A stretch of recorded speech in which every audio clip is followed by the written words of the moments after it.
Senhor presidente, caros colegas vereadores, o assunto saúde sempre é pauta e importante.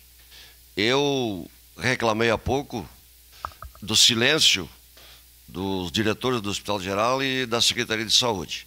Mas eu tenho que dizer também que no ano passado eu provoquei uma reunião tentando reunir Caxias do Sul e os 48 municípios, e esteve presente um prefeito e 6 secretários, 7 municípios representados.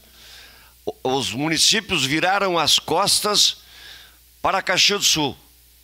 Eu, como presidente da Comissão de Saúde e a comissão, provocamos essa reunião, porque é muito fácil os prefeitos dos municípios encaminharem os pacientes para Caxias do Sul para resolver a média e alta complexidade. Sem contar que a tabela SUS não é reajustada e que o teto MAC também não. E que a nossa região recebe menos valores que outras regiões. Isso também tem que ser registrado. Então eu compartilho da ideia de que nós temos que nos debruçar e tentar diminuir a fila de pessoas esperando o leito, isso sim. Eu sempre serei um defensor desta bandeira, porque quem tem um paciente em casa precisando de leitos não tem argumento que acomode, que dê o aconchego a essa família. Eles precisam sim ter o leito e nós temos que nos movimentar para isso.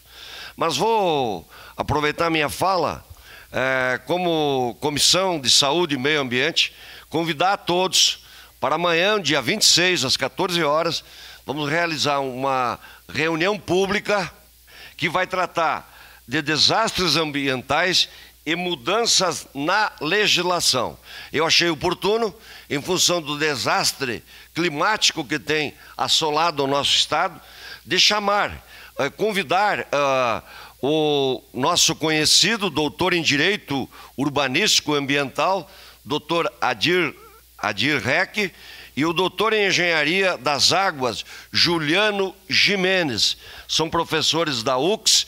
Eu estive participando há poucos dias, convidado pela UX, de um evento que esteve lá nas dependências da UX, que tratou justamente dos problemas ambientais. E eu achei oportuno, nós como Comissão de Saúde, para convidá-los, que eles viessem aqui ministrar os seus conhecimentos e alertar não só o prefeito municipal, o governo do estado também e o governo federal, para termos ações preventivas para que os desastres climáticos não ocorram mais nesse país, especialmente no Rio Grande.